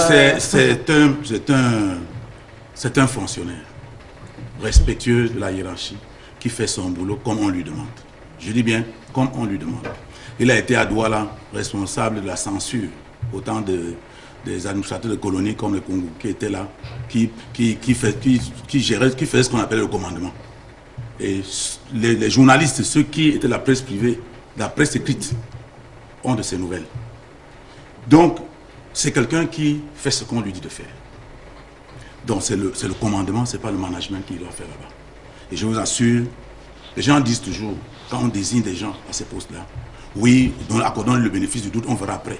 Après, quand ils ont tout foutu en l'air, on ne peut plus rien, mais on ne peut pas réagir après coup. Moi, je crois que... Donc vous n'accordez même pas le bénéfice du doute. Ce type de nomination, à la veille des élections, sont de nature, parce qu'il a été recruté par le pouvoir, toute sa carrière a été gérée par le pouvoir. Il a atteint l'âge de la retraite, on l'a reconverti à Elecam. Il bénéficie de toutes les faveurs du pouvoir. Maintenant, il doit gérer les élections. Mais attends, il ne peut pas être quelqu'un de neutre. Il doit rendre service à qui lui a rendu service. Il serait en retraite comme moi. Donc, je veux vous dire que moi, je ne suis pas d'accord avec cette affaire où on nomme les gens à Elecam à la veille des élections. Comme disait Mandeki tout à l'heure, M. Mandeki, il faudrait qu'on ait un conseil électoral, un Elecam, où les gens qui sont choisis de manière consensuelle. Comment vous pouvez aller prendre un gars comme ça, qui a travaillé dans qui a été nommé, qui a été des affaires politiques, qui a été responsable de censure à la province du Littoral, qui a fait toute sa carrière, qui a atteint l'âge de la retraite et on l'a mis à Elecam, qui continue à travailler pendant que tous ceux avec qui il était sont déjà en retraite, etc. Et nous dire qu'il va aller diriger les élections. Quelles élections Essoussé va aller gérer aujourd'hui? Il ne faut pas fatiguer les gens avec des choses comme ça. Moi, je crois que cette affaire d'Elecam, il faut mettre fin à ça. Avant que les élections n'aillent, parce que personne ne va accepter le résultat des élections que les Essoussé vont aller tripatouiller. Personne ne va accepter. D'accord. Honorable, Vous appréciez également ces mutations à la tête d'élection Cameroun. Éric Essousset qui arrive et commence à sceller les portes. On rappelle que les bureaux d'Abdoulaye Babalé sont également scellés. Peut-être ramener la sérénité au sein de cette structure?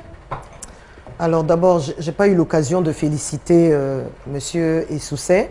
J'en profite en Mondo Vision pour lui présenter mes félicitations et lui dire bon vent. Maintenant, je crois qu'il est conscient qu'il a plusieurs défis. Le défi structurel ou organisationnel, parce qu'effectivement, pour qu'il s'en sorte, il faudrait que les rôles soient clarifiés entre lui et le Conseil. Deuxièmement, le défi managérial, parce qu'il y a quand même beaucoup de choses qui ne sont pas au point. Et l'épine au pied, là, c'est le personnel. Parce que tous les indicateurs sont au rouge, il faut que rapidement, ils mettent sur pied une équipe capable de gérer ce stress que nous connaissons tous et qui va commencer sous peu.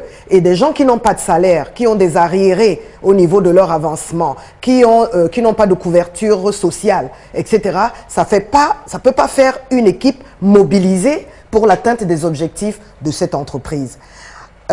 Ensuite, je pense qu'il a un défi éthique. Parce que s'il a eu une carrière avant, dénoncée ici par son cher camarade Emmanuel Kounié, qui en passant, il était bon élève dans voilà, son qui ne croit pas à sa capacité d'être neutre et de gérer pour l'intérêt du Cameroun. Moi, je pense qu'il en est conscient et que ce défi éthique, c'est aussi ce que le président de la République attend qu'il relève, parce qu'il y a une loi qui régit les élections au Cameroun. Et il aura rempli sa mission s'il respecte scrupuleusement cette loi qui est en vigueur. Le reste sera changé en son temps, et quand ça sera changé, ben, tant mieux pour tout le monde. Mais pour l'heure, ce qu'on attend de ce directeur général, c'est qu'il respecte les règles qui sont prescrites pour que les élections soient transparentes et rassurent l'ensemble des acteurs et l'ensemble du peuple camerounais. D'accord, mais moi, c'est ce que moi je lui souhaite. Sauf que toi, tu lui souhaites la mort. Non, je ne sais pas la mort. On verra après. Et quand il aura tout tripatouillé, on fera quoi? Non, dis-nous ce qu'on fait après. Je n'ai pas dit qu'il allait tripatouiller. J'ai dit que... tripatouille. Mais pourquoi veux-tu penser qu'il va... Puisque je suis sûr qu'il va le faire. Procès d'intention. Nous l'avons vu à la censure, nous l'avons vu à la... C'est un fonctionnaire qui a atteint l'âge de la retraite et qui a eu des services, c'est-à-dire qu'on lui a rendu un service et on lui demande de retourner l'ascenseur. Fatalement, il va être dans le camp et puis c'est un militant du RDPC. Voilà. Maintenant, alors, donc, vous voulez que nous, on se mette dans des élections où des gens de cette nature... Donc vous n'irez pas aux élections? On ira aux élections, mais voilà. nous avons notre schéma. Nous avons notre schéma schéma parce que nous savons que les résultats seront faux et nous savons ce que nous allons faire après coup. D'accord. Si vous avez pris des précautions, tant mieux et bonne chance. Les élections, nous sommes en 2018. Avant de poursuivre cette émission, on a beaucoup de SMS depuis le début du programme, dans l'inquiétude qui était remplie en nous. On n'a pas pu lire les SMS pour avancer au maximum dans nos débats. On va essayer d'écouler quelques SMS entre amis. Vous comprendrez donc que ça va parler de tous les sujets abordés depuis le début de cette émission. On va pardonner que ce soit ainsi aujourd'hui. Entre amis, on se dit des vérités autour d'un dîner et non devant les médias, dont le diplomate américain vient de commettre une erreur politique. Madame le député a raison dans ses propos concernant ce sujet. Pour le bien du parti, bien des militants, il existe des problèmes dans tous les partis politiques. Je crois que l'on parle d'Anissé Ekané. Mais le plus important est de trouver des solutions. Donc, les deux hommes doivent revenir sur terre. Question, existe-t-il l'opposition au Cameroun? Parce que c'est là en fait le véritable débat. Travailler sans salaire, c'est travailler sans des objectifs sérieux.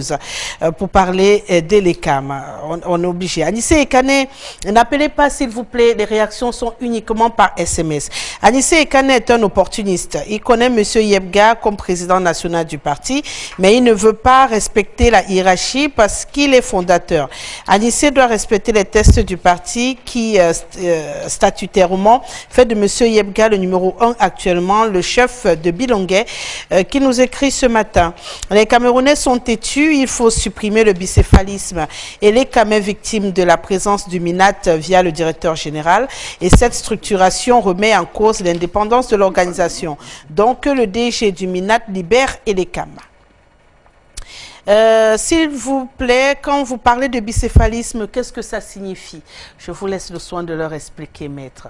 Le bicéphalisme. On fait aussi des courants sur tout azimut. Quand on parle de bi, ça veut dire deux.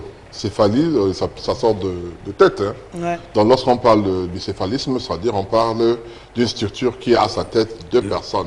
Et le problème de tête. Et ce problème, mais surtout lorsqu'on parle du bicéphalisme, c'est péjoratif dans ce sens que les deux têtes se font la guerre. En Voilà. fait, c'est ça. Donc, ils ne sont pas collés pour regarder ensemble. Hein. Mais voilà. La démocratie donne l'impression d'avoir beaucoup de mal à prendre des décisions, puis à les mettre en œuvre. Arrêtez de créer des partis à tort et à travers. Bonsoir à vous tous. Ce parti opposant ne sert à rien tant qu'il n'y a pas des soucieux et des capables, puisque juste veiller à la transparence des élections, ils ne servent à rien. Unissez-vous et luttez réellement pour la bonne cause et qu'ils arrêtent d'être avares. Voilà, c'est le président Emmanuel. Je ne sais pas de quel parti politique il est président. Peut-être. Bonsoir, le panel. Anissé Ekane a donné la chèvre et veut arrêter la queue. L'alternance qu'il a voulu accepter est ironique. Le cas du Manidem donne raison à Fundi pour sa longévité à la tête du SDF. Charles de Douala. Ben. Comme quoi c'est partout. Hein. Je pense qu'on va prendre deux derniers SMS. Bonsoir au panel, spécialement à l'honorable député. Pour le premier sujet, elle dit que les États-Unis d'Amérique ne sont jamais allés quelque part et arranger les problèmes. Pour dire juste que l'intervention s'invite à cause du désordre. S'il y a zéro désordre, alors il y aura zéro intervention. À nous de ne pas lire sur les lignes. Donald qui nous écrit depuis Omnisport à Yaoundé. Certains membres du RDPC prennent des Camerounais pour des cons. L'ambassadeur des États-Unis n'a rien dit de mauvais. Merci. Voilà, on va s'arrêter là, le temps d'une transition et on revient. Peut-être un dernier mot sur Elecam avant de sortir de là, Mandeki. Non, je crois que les uns et les autres ont dit des choses assez intéressantes au sujet d'Elecam. Le problème ne se situe pas au niveau des personnes qui les incarnent en ce moment. Ouais. Le problème est au niveau des tests et aussi de la composition unique du conseil électoral et de sa direction.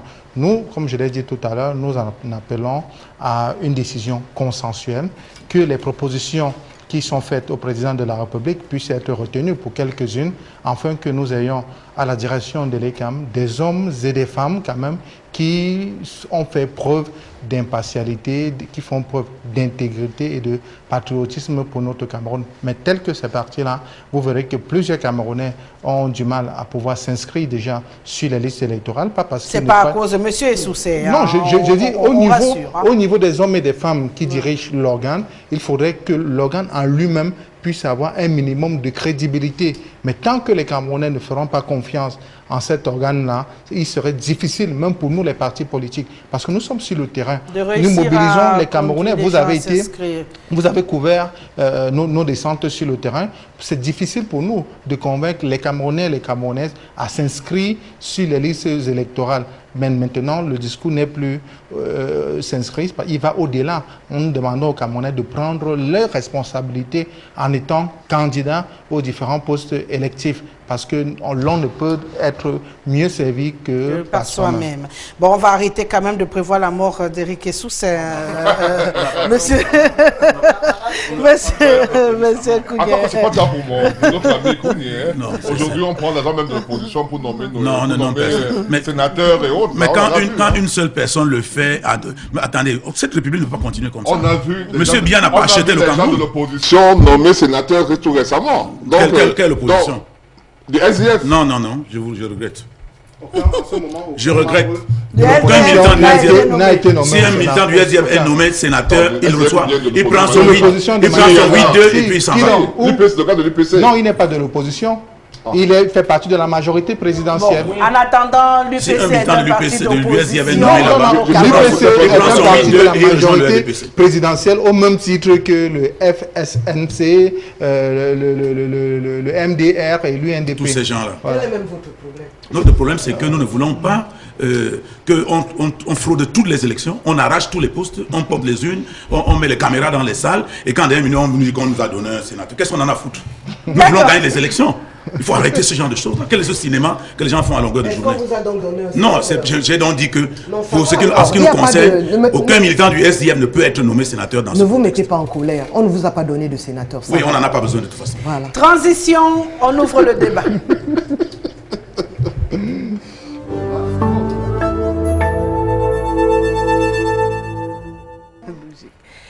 Le débat pour ce jour est consacré à la crise anglophone. Une fois de plus, déjà, je préfère mettre les règles du jeu sur ce plateau. Pas plus d'une minute à chaque prise de parole pour permettre qu'on ait le maximum à dire.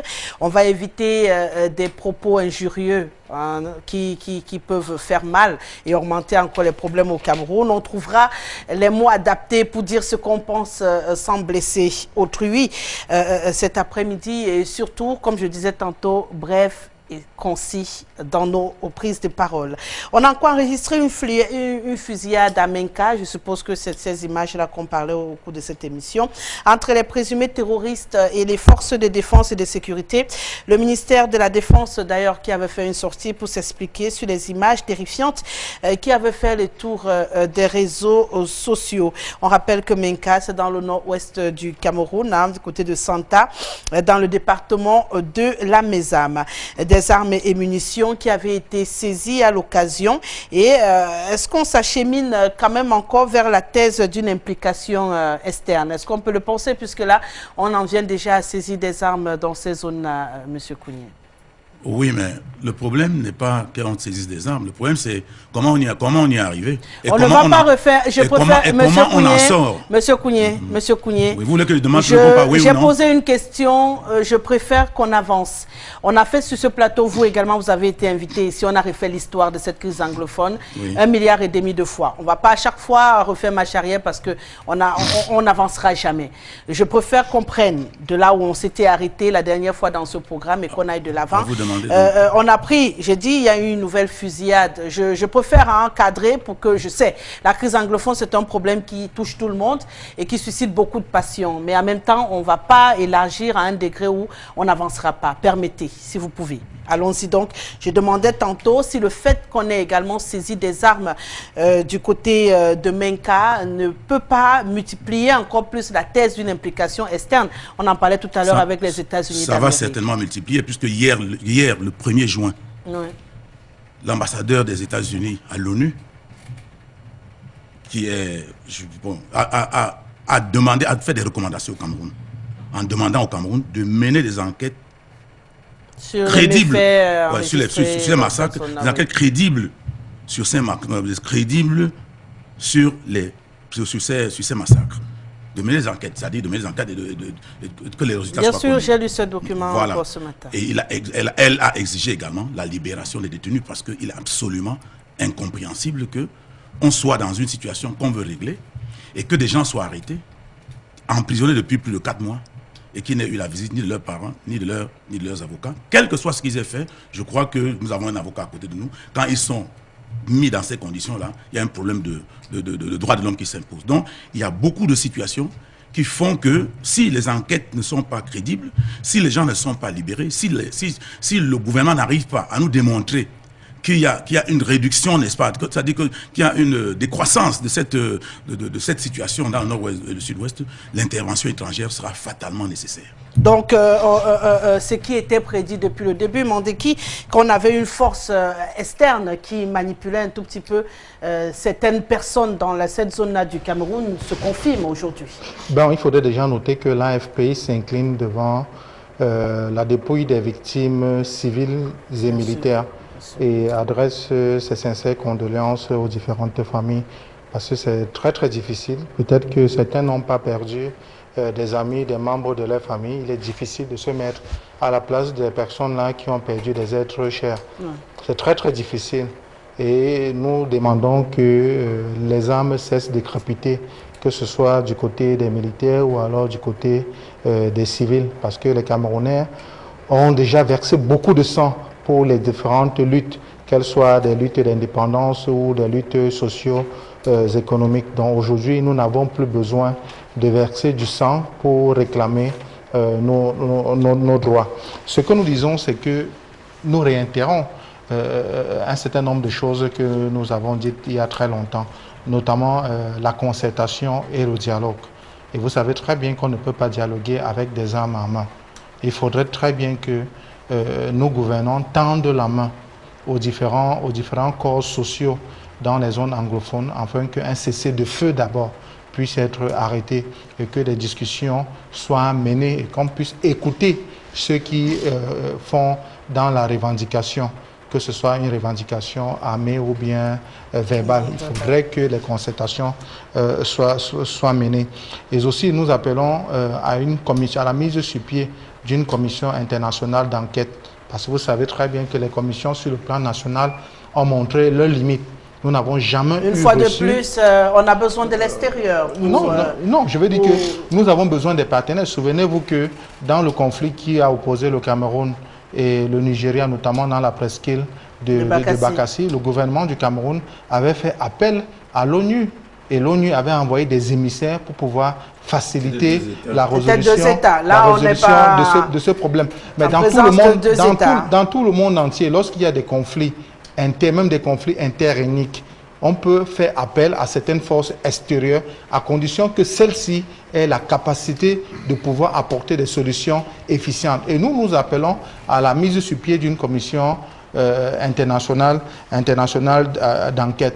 Nous n'allons pas J'ai dit respecter la règle du jeu, sinon je serai obligé de vous interrompre. Pour boucler maintenant, nous allons remercier quand même tous les avocats qui se sont mis du côté des personnes qui ont été interpellées, parce qu'il y en avait qui n'avaient pas les moyens de s'offrir un avocat, qui n'avaient pas les moyens de pouvoir se prendre en charge. Nous remercions tous les différents corps, la société civile qui, de manière active, en ce moment, on parle du procès. Je suis obligé, M. Mandeki, sinon je serai obligé de me plier également au même jeu avec les autres, on ne fera pas le bout du tunnel.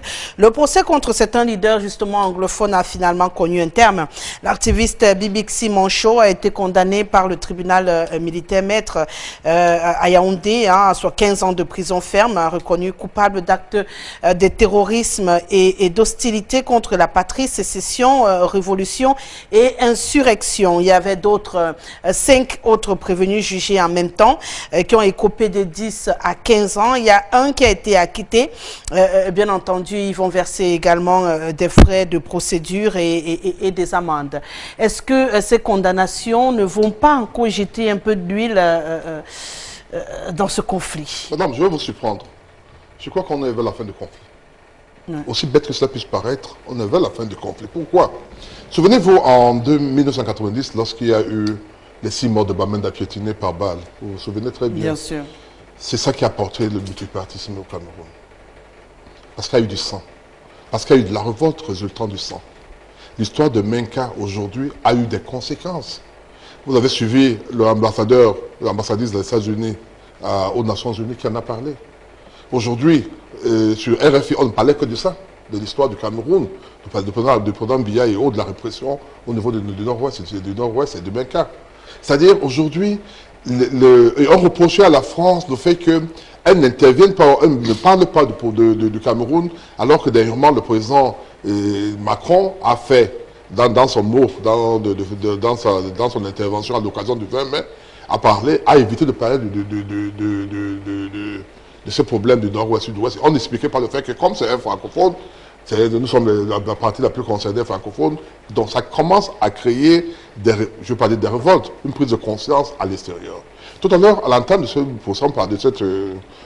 ce débat, on parlait de droit d'ingérence humanitaire. Oui. Il y a un droit d'ingérence. C'est clair, les gens vont parler et il y aura un impact. J'ai entendu plusieurs fois le ministre de la Communication dire non, le Cameroun est souverain, le Cameroun prend ses décisions sans l'intervention des autres. On a vu l'affaire Yen Youm au président Jourdan, on a vu l'affaire Tissu Sezoa, surtout tiré à Tangana. On a vu tout récemment encore l'affaire Ngadan. Ngadan. On a vu cette affaire où, quoi qu'on nous dise, on a quand même eu l'intervention de l'extérieur pour demander que ces personnes qui avaient été condamnées ou arrêtées soient acquittées ou libérées. Je suis sûr que ça risque d'être la même chose ici. C'est-à-dire lorsque, comme aujourd'hui on parle de l'extérieur commence à s'intéresser à ce conflit, l'extérieur à travers l'ambassadeur, à travers les États-Unis, à travers l'ambassadeur des États-Unis, l'ambassadeur des États-Unis au Cameroun et autres, à travers RFI, à travers les journaux qui commencent à parler de ça d'une manière forte, je vous assure, il y aura un regard extérieur et vous verrez qu'il y aura une évolution. C'est d'autant plus que je suis obligé de mettre... avec un seul mot. N'oubliez pas que la commission Moussongué est dans le nord-ouest. Justement, j'embrayais dessus. La commission donc, qui est du côté du bilinguisme et du multiculturalisme, qui est à Bamenda en ce moment, parce qu'après Boya Honorable, où ils ont ouvert des auditions publiques, ils sont actuellement à Bamenda, peut-être un pas vers ce début de dialogue qui était tant demandé au Cameroun. Si on fait une estimation, on peut estimer à combien les anglophones qui sont pour la lutte armée. C'est à vous de répondre. Non, je pose la question. Mais... Parce qu'il me semble que c'est la très petite minorité qui est pour la lutte armée. Les revendications de fédéralisme ne s'appuient pas sur la lutte armée.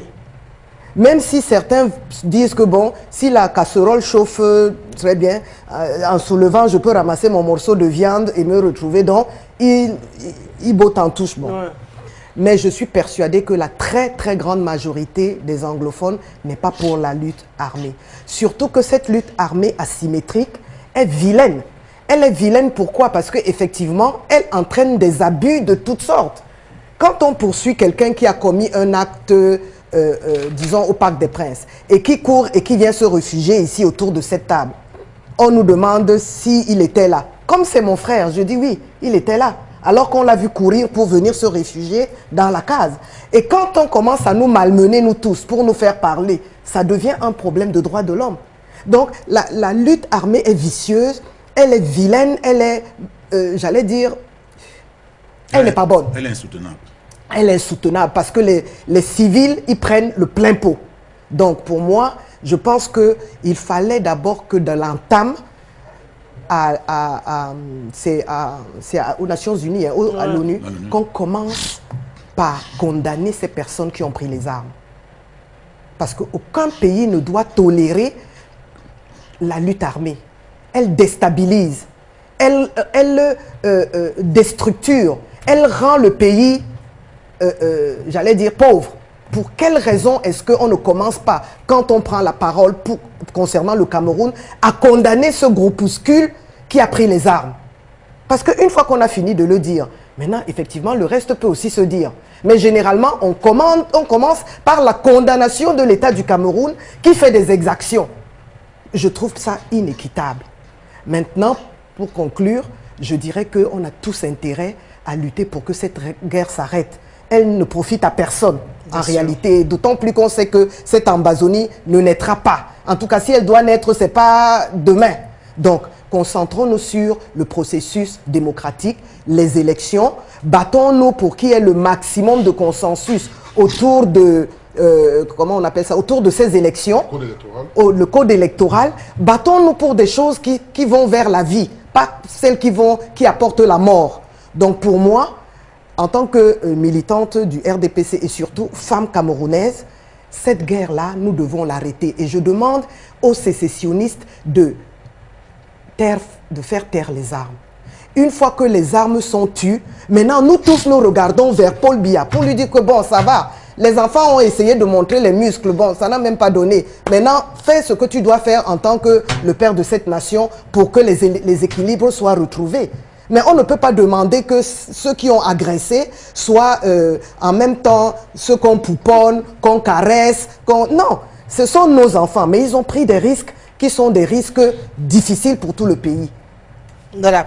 On va faire un dernier tour de table. Vous êtes pressé de réagir, Monsieur Kounié. Oui, ce que je voudrais dire, c'est que le vrai problème, c'est le président de la République, Paul Biya. Vous ne pouvez pas être président d'une république et dans tout ce qui se passe, vous n'intervenez pas. Le clergé a proposé même sa médiation. Et puis, si vous demandez à ces gens de déposer les armes, ils déposent les armes contre quoi? Puisqu'ils vont vous dire, s'ils déposent les armes maintenant, ils risquent d'être tous ramassés. Il faudrait que... Ce serait aussi une des deux solutions, Monsieur Kounié, de déposer les armes, de se faire ramasser pour qu'on fasse le tri aussi à l'intérieur. D'accord, ça veut dire qu'ils se livrent. Sinon... Mais madame, ce que je voudrais vous dire, c'est que personne... C'est comme ça que la Première Guerre mondiale a créé la première. Vous savez pourquoi? Parce que justement, après la Première Guerre mondiale, les gens sont mis assis à la conférence de paix. Et puis, ceux qui avaient gagné la guerre, c'est la France, l'Angleterre et tout ça, ils ont demandé à l'Allemagne de payer tout ce qu'ils avaient cassé. Alors, un monsieur, John Maynard Keynes, leur a dit que ce n'est pas possible. Il a écrit un livre, Les conséquences économiques de la paix. Il leur a démontré que si vous prenez tout ce que vous demandez là à ces gens-là, les gens ne meurent pas toujours tranquillement. Si quelqu'un sait qu'il va mourir, même le mouton, quand vous coupez sa tête, il a les derniers soubresauts. Il ne se couche pas. Il fait d'abord des... Donc, ce qu'il faut faire, c'est que le président de la République doit d'abord prendre la parole. Il faudrait qu'on nous donne un schéma de sortie. Le problème, c'est qu'il faut qu'il y ait le cessez-le-feu. Mais le cessez-le-feu de tous les côtés, dans un premier temps. Et qu'on libère ce qu'on a arrêté. C'est en les libérant que les autres peuvent déposer les armes. Et je vais vous dire, quand vous tuez un enfant dans une famille, vous radicalisez cette famille-là. Donc il faut comprendre que ce qui est arrivé, là où nous sommes arrivés, c'est très compliqué. Et puis, les gens nous ont souvent dit, on va discuter avec qui? On va faire la question ne se pose plus aujourd'hui. Parce que ce que M. Moussonga est en train de faire là-bas avec ces gens, bon, j'espère qu'il est en train de faire quelque chose. Mais je suis presque certain que un autre procès d'intention. Il est en pleine promenade là-bas, parce que je ne sais pas, on n'a pas vu sa feuille de route, on ne sait pas ce qu'il est en train de faire là-bas. Il va revenir comme les autres, et puis on aura passé du temps à ne rien faire, et puis on va encore se mettre à tirer sur les gens. Il faut qu'on nous donne un chronogramme de quelque chose pour sortir de là, et que le gouvernement puisse comprendre que la solution militaire n'est pas la solution de cette crise. Qu'on essaye autre chose, peut-être la médiation des évêques. L'agression militaire est une solution? Non, pas du tout. Alors, la solution militaire, c'est-à-dire que de part et d'autre. Et puis quand vous le dites, ces enfants, par exemple, comment en octobre, Monsieur Kounié, on a tiré sur les gens qui défilaient les mains nues. Monsieur Kounié, permettez. Vraiment, on ne va pas jouer à ce jeu-là éternellement. Le porte-parole des sécessionnistes, on est en train de sortir de cette émission. Les sécessionnistes se dit favorable au dialogue, hein, une option, solution en conflit des zones anglophones. Mais le seul souci, parce que c'est Chris Anou qui a fait cette sortie-là, le seul souci, c'est que ce n'est pas la première fois qu'il le fait. Avant son arrestation, notamment avec Ayouk Tabé et les autres, hein, Mancho, Bibixi et Pen Terrence, ils avaient également demander ce dialogue, sauf que les conditions qui avaient été posées pour ce dialogue inquiétaient un tout petit peu. Amnistie inconditionnelle pour les ressortissants de la diaspora en provenance des États-Unis, par exemple, qui voulaient rentrer au Cameroun. Une fois de plus, les États-Unis au cœur de cette demande-là. Ils demandaient également il y avait des conditions un peu trop poussées pour des personnes qui voulaient en même temps revenir à la paix. Ça inquiétait un tout petit peu. Vous pensez que cette fois-ci, si on décide de les écouter, ça va changer? Mais bien évidemment, je veux dire, si les gens décident de déposer les armes, s'ils acceptent de revenir à des meilleurs... S'ils déposent d'abord les armes. Oui, mais... D'accord. Monsieur Kounié, vous avez parlé. Vous avez parlé, permettez s'ils décident de revenir à de meilleurs sentiments, notamment en revenant au Cameroun, cela voudrait dire qu'ils cessent d'avoir pour ambition la création de l'Ambazonie. Et pour moi, c'est une chose assez fondamentale. Je veux dire, moi, si j'étais président de la République, je donnerais tout pour qu'il n'y ait plus de nouveaux morts. J'ai dit, je donnerais tout. Et dans les propositions que nous avons formulées à l'AFP, nous sommes disposés à pouvoir mandater l'un des nôtres pour être l'un des émissaires, pour pouvoir être intermédiaire dans ce conflit-là. Parce que dans la vérité, c'est que personne n'y gagne. Je ne sais pas si vous êtes allé dans les régions du Nord et du Sud-Ouest. Avec le candidat Akere Mouna, nous avons parcouru les villages. Je veux vous dire, il y a des villes qui étaient vivantes, qui ne sont plus habitées. Il y a des villages qui étaient très chauds. La Pamol, notamment à Lobé, qui a 4000 employés et 2000 temporaires, n'est plus en activité. Vous pouvez imaginer ça. Lorsque vous partez de Mouyoka vous traversez Kumba et toutes les autres villes, c'est du désert. Dans ces conditions, on peut même se poser des questions. Comment est-ce que les élections locales vont être organisées dans ce coin-là? Donc, il faudrait que le gouvernement tende la main à ces séparatistes. Nous sommes pour le fédéralisme, ça nous le revendiquons. Mais ceux qui pensent qu'il faut créer un nouvel État, nous disons non. Mais il faudrait que nous discutions avec ces compatriotes-là pour leur dire votre hypothèse n'est pas la bonne. Voilà ce que nous pouvons faire pour améliorer vos conditions, pour régler les problèmes dans lesquels vous faites des revendications. Et il faudrait que le président de la République, si c'est père de la nation, il devrait attentivement écouter le cri de ses enfants. Paul Biya, qui d'ailleurs dit que ce dialogue ne sera possible que dans le respect des institutions républicaines, maître. Oui, moi je pense que moi je voulais être positif. Je l'ai prévenu avant, monsieur. Je voulais être respect. Je voulais être positif. Tout à l'heure, on a parlé de la commission Monsong qui est en train de faire un très bon travail. Écoutez les gens. Les gens doivent. J'ai suivi, il a dit, dites ce que vous voulez, n'ayez pas peur. C'est-à-dire que les gens vont s'exprimer et je suis convaincu qu'on tiendra compte de ce que ces gens auront dit, ceux qui vivent ces horreurs, ceux qui vivent ces troubles-là. Sur plusieurs plateaux, j'ai eu à dire ceci. Nous avons deux guerres principales. Une avec Boko Haram. Les populations participent dans la protection de leurs biens et des personnes à travers les communautés d'autodéfense. Moi, je rêve de voir des communautés d'autodéfense dans le sud-ouest et le nord-ouest. Mais pour que ces communautés d'autodéfense existent, ça veut dire qu'en fait, les populations du nord et du sud-ouest doivent se reconnaître à travers ce que le gouvernement pose comme acte. C'est pour que vous me comprenez. Bien sûr. S'ils considèrent le gouvernement comme étant un ennemi, ils ne pourront jamais rien. Ils ne pourront jamais rien faire. C'est pour cette raison que je dis, le travail, je suis d'avis avec l'honorable, sauf que moi je dis, le travail qui est le plus important vient du gouvernement. C'est le gouvernement qui doit montrer que vraiment nous sommes en train de vouloir la paix, comme nous avons commencé avec Moussongué, comprennent ce que les gens vont dire dans le cas de Moussongué et qu'on les implémente. Et pour que les populations se sentent en confiance, commencent à être ces personnes-là qui seront des suppléants, les supplétifs, entre guillemets, de l'armée, des forces de renseignement, pour traquer, entre guillemets, les sécessionnistes et les terroristes. On va prendre le dernier mot de l'honorable. Oui, je dirais juste qu'en fait, nous sommes tout à fait d'accord. Ce qui nous sépare, c'est qu'il y a d'abord une démarche symbolique. Pour moi, la démarche symbolique, c'est le recul des assaillants, pour moi. Mais maintenant, le plus gros du travail, effectivement, c'est le gouvernement qui doit le faire. Et moi, je crois à l'inclusivité. Je crois également que l'écoute des autres, être attentif aux autres, c'est le ciment de l'État unitaire. C'est le ciment du vivre ensemble. C'est pareil pour notre fameux événement du Canton Bel. Quand l'événement a eu lieu, très peu de gens ont essayé de comprendre pourquoi les chefs ont fait ça. Peut-être qu'en ayant seulement cette oreille attentive, ils auraient peut-être été un peu plus, j'allais dire, empathiques. Ouais. Un peu plus empathiques.